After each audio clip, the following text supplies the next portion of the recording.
So, Tayo, that's it. Super Eagles goalkeeper coach Keshi was speaking to us. But then it was important we highlight the fact that without Kenneth Umaru and Godfrey Obabuna, is there a defense line for the Super Eagles? Yeah, that's the job of the coach, really. We know those Kenna Omero and Godfrey Babin have done really well for the Super Eagles ever since they made their debut. And Kenna Omero, unfortunately, right now is out injured. That's my concern. He had a successful surgery on his shoulder.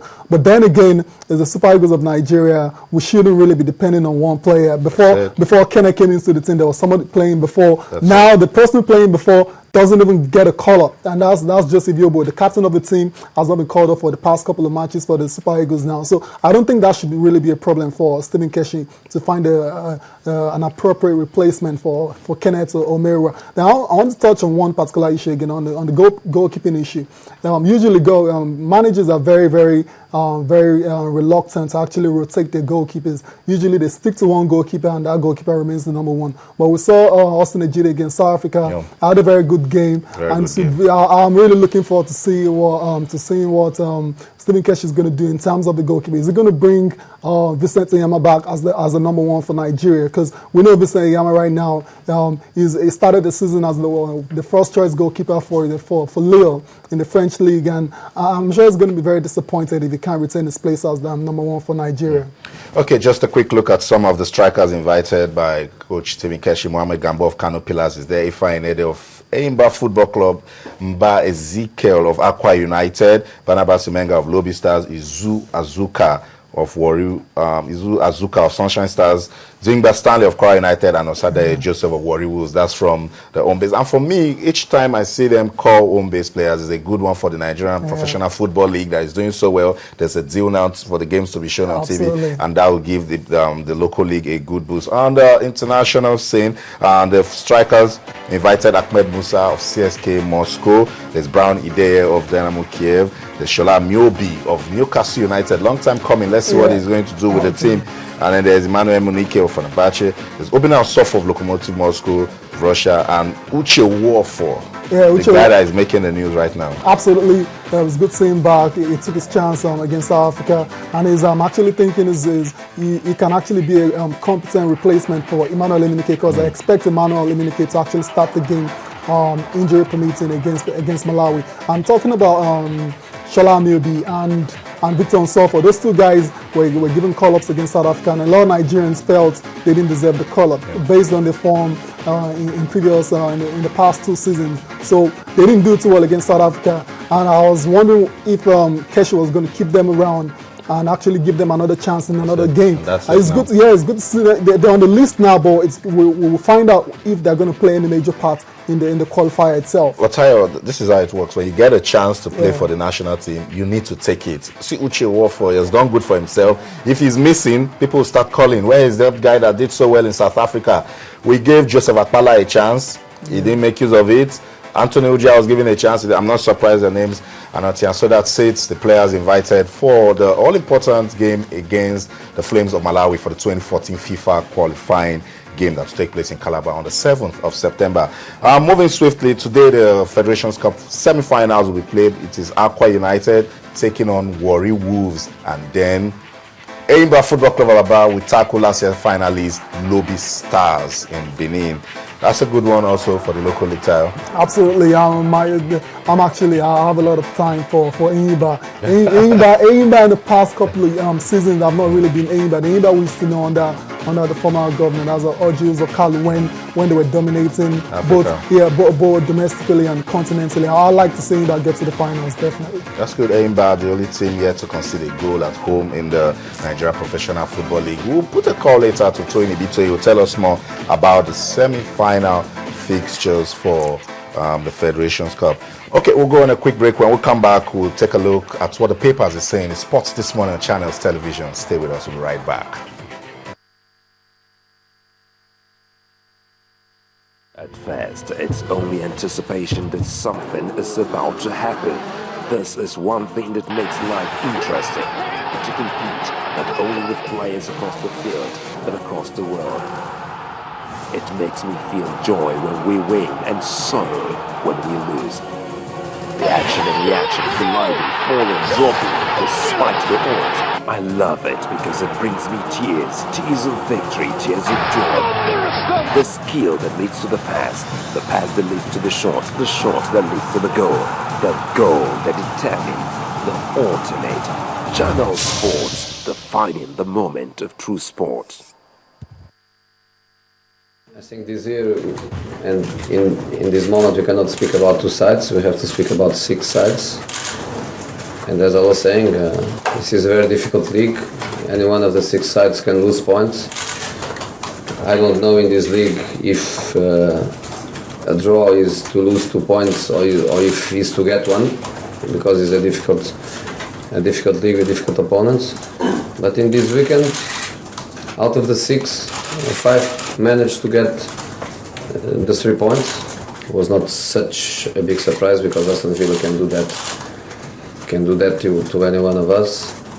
And if you see the stats from the last season, they had more points away of home than at Villa Park. So they are a team with qualities to play away, to play that counter-attack game that they played at the Emirates. So they are a good team. So it's not such a big drama. They can beat any one of the contenders. Okay, welcome back. We'll take a quick look at what the papers are saying this morning. Front page of the Complete Sports says, Nwofo, Moses, Mikel to face Malawi. As those are some of the names we read for you earlier with a rider. Keshi names 42-man squad for last group World Cup tie.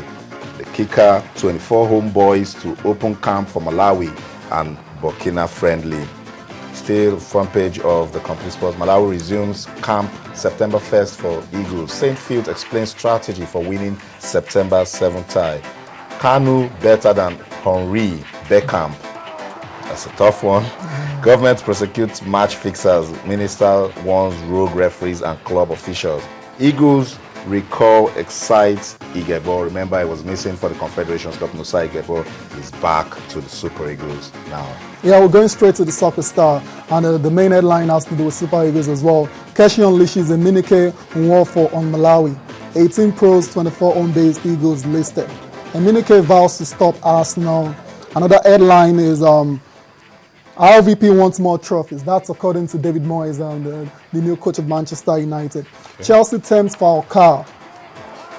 At this stage of the season, he just moved to AS Monaco. I don't see how Chelsea will make that deal happen. Money plays football, bro. Yeah, absolutely. On the last headline we'll be taking a look at is Bale's now worth £85 million. That's according to Raul, the Real Madrid legend. Absolutely, I agree. Absolutely, I agree with you as well. Going straight to the third paper for review, Sporting Live. London calling, Arsenal plot Casillas raid. That's a very laughable one if you ask me, because we know this deal will not happen. Ayama, no threat, happy to be back. We talked about Ayama earlier in the show about retaining his number 1 spot, and he's sounding very confident that he's not threatened by Ejide actually boasting he's not threatened by Ayama's threat. Ocon is Falcons' caretaker coach. Okay, that's a good one. That's a good development. Coach Edwin Ocon, he was with the Falconets, and now he's been called to take care of the Super Falcons games. Absolutely, and the last headline we'll be taking a look at as West Brom eyes Moses. Moses currently Chelsea, seems to be part of Jose Mourinho's plan, so I don't know what West Brom are trying to do here.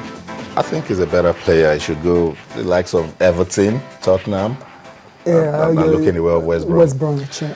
Okay, moving on swiftly. Remember the playoffs for the UEFA Champions League games played yesterday, and on this one got me talking. Ty, should get you to a team from Kazakhstan defeated incredible. Celtic. They call Shakhtar Karandi. They defeated Celtic by 2-0. Yeah, when you lose to a team from Kazakhstan in the Champions League, it's a very bad one. Now a lot of pressure on Neil Lennon, that's the coach of Celtic, for losing that game. But the good thing is he has a chance to actually overturn this particular tie in the second leg. In other games played, Victoria Plzeň of Czech played a 3-1 victory against Maribor of Slovenia.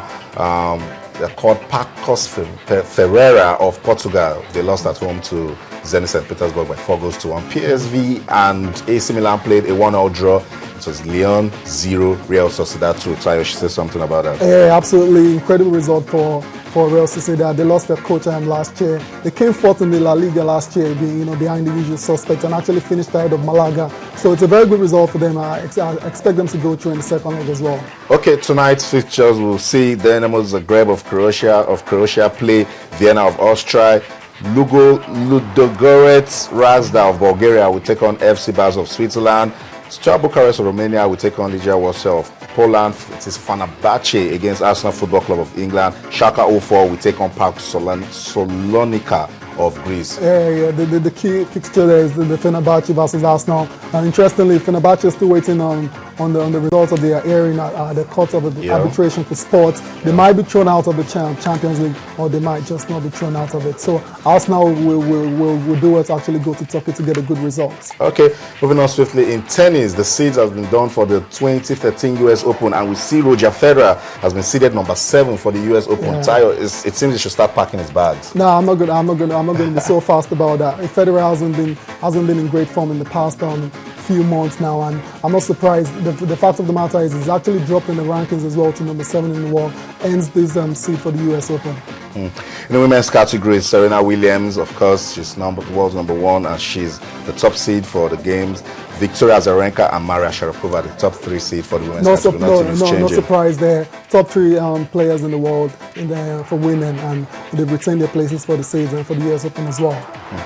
Okay, that's about it for the show this morning on Sports This Morning on Chance Television. Remember, you can join us at 9 p.m. for Sports Tonight. Tony Bitoye and the gang will be around. We'll take a full comprehensive look at the Federations Cup and, of course, sports happenings from around the world. Okay, to come away again tomorrow, my name is Austin Okunakpan. On behalf of the team in everything you do, remember to keep talking sports. Bye for now.